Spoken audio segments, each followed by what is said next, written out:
The 5 decisions that changed everything. Her alarm went off at 5 in the morning, and for the first time in months, she didn't hit snooze.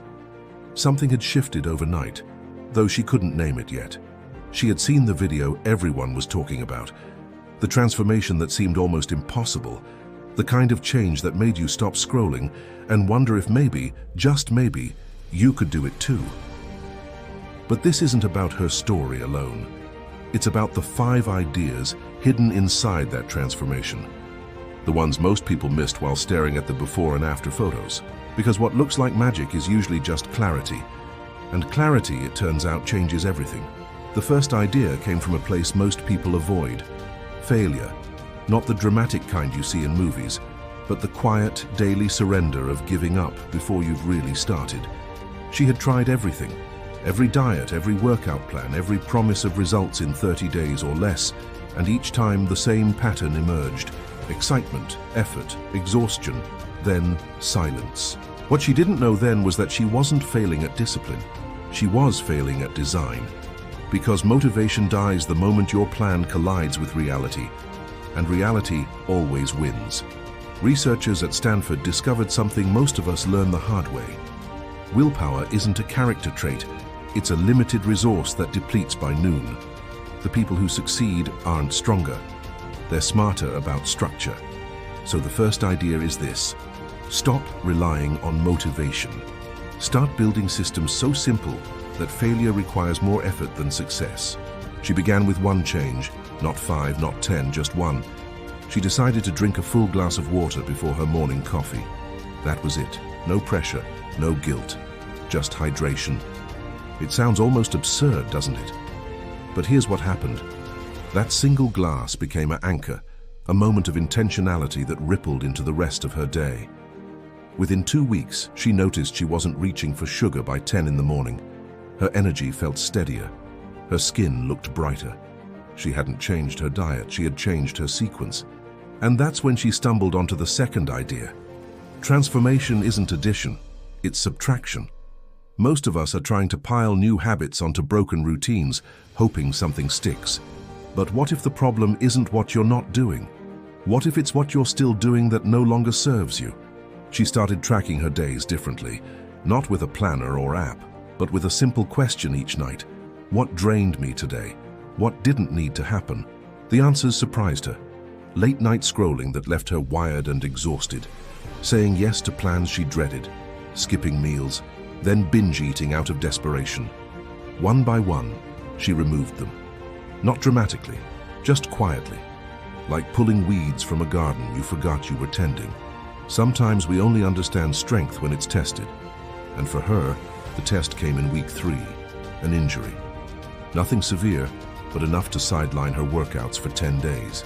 Part of her expected to spiral, to lose momentum, to prove once again that she wasn't built for this. But something different happened instead. She kept going, not with exercise, but with everything else. The water, the sleep schedule, the small, unglamorous choices that didn't require a gym or a scale. And when she returned to movement, her body felt different, rested, ready. That's when the third idea crystallized. Progress isn't linear, and rest isn't failure. In fact, rest is where transformation actually happens. Scientists call it supercompensation. The body doesn't grow during the workout, it grows during recovery. But we've been conditioned to see rest as weakness, to glorify exhaustion as proof of effort. She learned to honor the pause, to see recovery not as lost time but as essential work. And the results? They came faster than when she had been grinding herself into the ground. What surprised me most wasn't just how resistance bands improved my experience with functional training, but how everything started to feel different once I switched to the right method. I wasn't expecting such a clear change, and honestly, I tested it more than a few times before I figured out what really worked. This isn't a promotion, just sharing real results that made a noticeable difference for me. I'll leave the link below if you want to explore what I mean. But the most important shift came later. Somewhere between the hydration habit and the injury recovery, she stopped measuring success by the mirror. She started measuring it by how she felt in her body. The fourth idea is this: your body keeps the score, not the scale. Weight is data, but it's incomplete. It doesn't capture energy levels, mental clarity, confidence, or the quiet joy of feeling at home in your skin. She stopped weighing herself daily. Instead, she started noticing other metrics. Could she climb stairs without gasping? Did she wake up without back pain?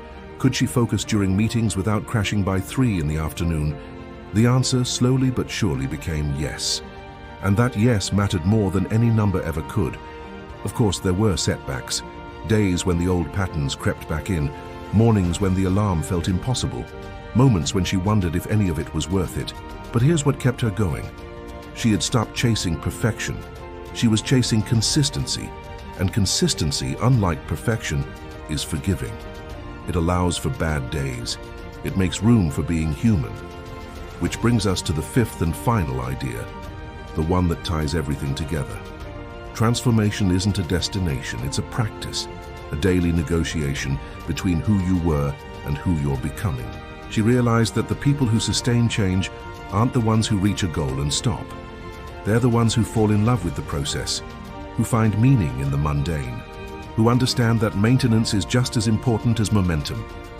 A study from University College London found that habit formation takes an average of 66 days, not 21 as the myth suggests. 66 days of showing up, even when it feels pointless, even when no one's watching, even when progress is invisible. But here's the beautiful part. Once a behavior becomes automatic, it stops requiring effort. It becomes who you are, not what you do. She thought back to the video that started it all, the transformation that seemed impossible, and she realized something profound. It wasn't impossible. It was just misunderstood. Because what people saw was a physical change. What they didn't see were the 5 quiet decisions that made it inevitable, the water before coffee, the subtraction of what didn't serve, the permission to rest, the shift from scale to self, the commitment to practice over perfection. When she looked in the mirror again, it wasn't her reflection that had changed, it was what she believed about herself. She wasn't someone trying to transform anymore. She was someone who had learned how transformation actually works. And that knowledge, that's the kind of power that lasts. So let's recap. 5 ideas, 5 decisions, 5 shifts that turn aspiration into action. First, build systems that make failure harder than success. Structure beats willpower every single time. Second, subtract before you add. Remove what drains you before piling on new habits. Third, rest is part of the work.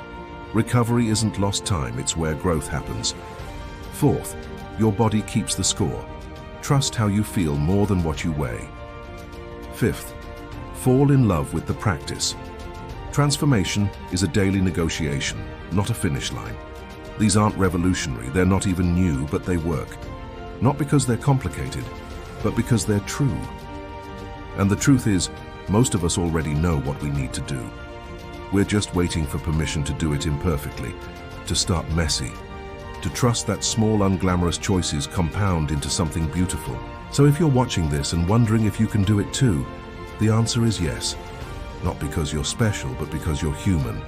And humans, when given the right conditions, are capable of astonishing change. You don't need a dramatic story.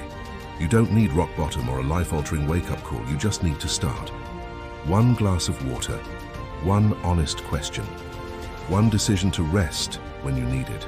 The transformation everyone's talking about, it didn't happen in a day. It happened in 1,000 tiny moments that no one filmed. The unsexy, unglamorous, repetitive work of showing up when it didn't feel like it mattered. But it did matter. Every single time. And here's the thing. You're already closer than you think. The version of you that feels strong, capable, and at peace. That person isn't waiting at some distant finish line. They're emerging right now, in the choices you make today. So don't wait for the perfect moment. Don't wait for Monday or January or when life calms down. Start now, start small, start imperfect. Because the craziest transformation isn't the one you see in a video. It's the one you live. The quiet, powerful shift from hoping you can change to knowing you already are. Tell us what part of this story resonated most and where you're watching from. See you in the next video. Bye.